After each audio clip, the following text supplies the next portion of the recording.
It's Gérard de Palezieux. He prefers to be called Palezieux only. And he is a very great artist, but very little known, as you already mentioned. He is a painter, but also an aquarellist and a watercolorist, you call it, and an engraver indeed.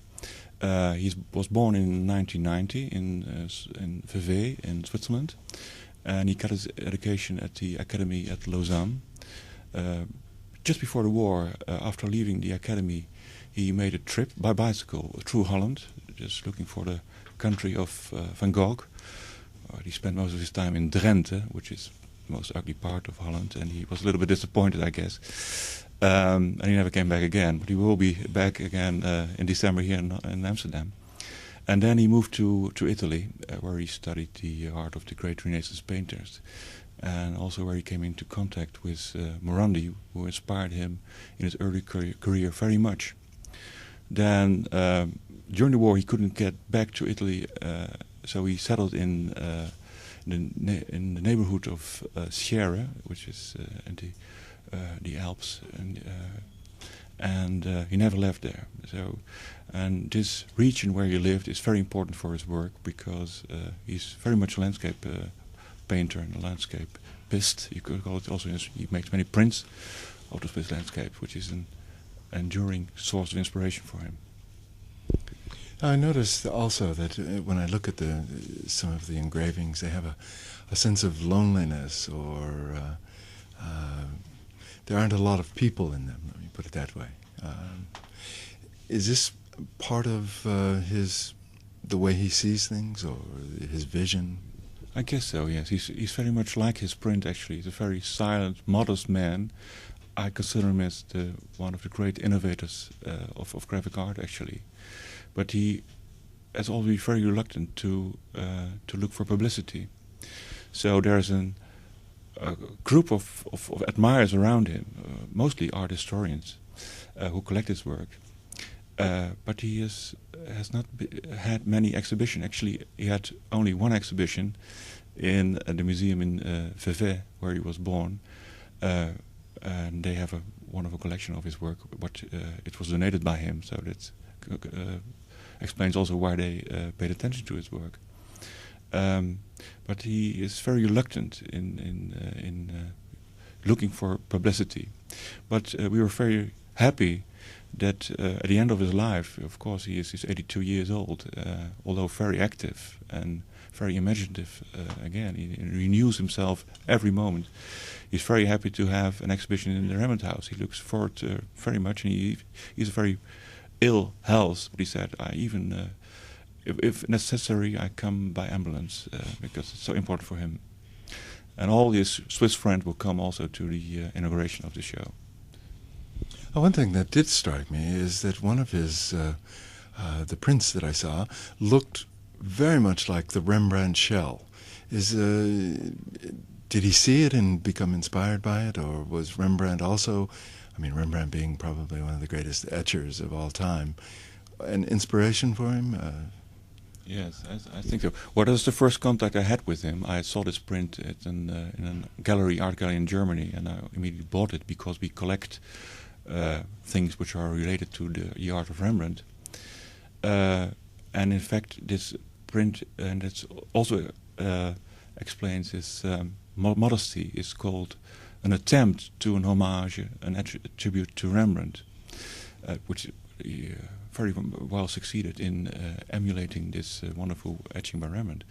But in fact, it's a little bit a part in his work. I don't want to say that it's very typical for his work, but on the other hand, he is very much aware of the importance of the great etchers of the generation before him. So he doesn't want to have it said too loudly, but he has a wonderful collection of old master prints, which he also donated to a museum, and he looked at it and he studied it very carefully. So you see a lot of things in his work back. For instance, the influence of Morandi I already mentioned, especially Hercules Segers in his last later work, and other artists as Canaletto, who we learned a lot from. But he learned from them, and he does not imitate them. He is such a big talent that he uses it for his own purposes, and that makes him really a great artist.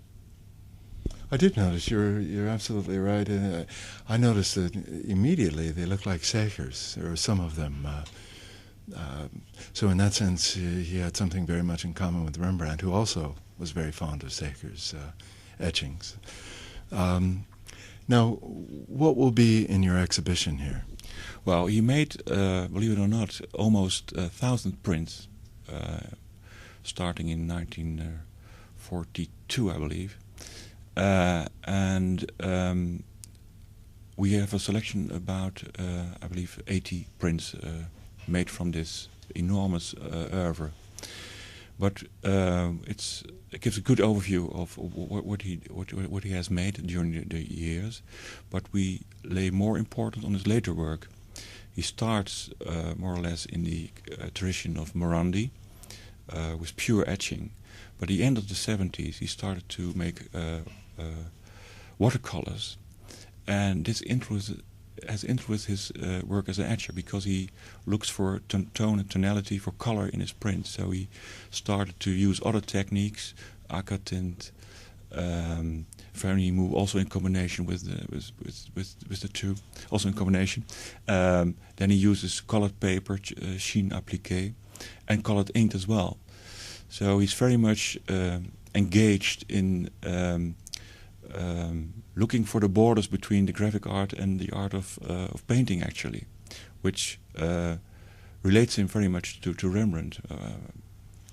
So we think this work is so important, the later work, that we have more of that in the exhibition than the earlier work, which is more or less the same, although different, but not so spectacular as the later exhibition. And then we also have a section dealing with his profession as illustrator of books. There are about 10-15 books he supplied the illustrations for. These are books which were issued in very low editions, about 100, 140 mostly. And he made wonderful and very spectacular illustrations for them, being aquatint as well, etchings and so on. So we think this is so important. I believe his work as an illustrator of these works is most one of the most important aspects of his work. So we have also this section dealing with it. Now, speaking of books, you're going to put together a beautiful catalog for this, I'm sure. But I believe you're going to have a special edition of this catalog. You want to tell us a little about that? Yeah, we try to make a book which is more or less related to the very expensive and exquisite works he has produced as an etcher. So it's a small booklet, about 60 pages, with 23 color illustration on cards added to it, and it comes in a box. But to help us to finance the exhibition, Palezieux has given us about 50 prints of his last print, with a very beautiful wood scene, actually, printed in blue on a rose sheen appliqué. And these 50 etchings are included in a special deluxe edition of about 50 copies, which comes in a linen-bound case, bookcase. And it enables us to finance the catalog, which is very expensive to do, actually. And we always have troubles in getting the funds for producing a book. And this is a very, I think, very attractive way for us, but also for those people who are interested in his work, because it will cost only 450 guilders, and a normal print of him would cost about 80 or 800, I would say, 900 guilders. So it is a very good thing to do, I think. Now, Ed, when do you expect the exhibition to begin, and how long will it be with us? I know it will open at the 30th of November, and I'm not sure about the end date, but it will be something like 2.5 months that the exhibition will be on view in the Rembrandthuis. Well, thank you very much for being with us, and I think people should get out and see this unique exhibition. You're most welcome. Thank you very much.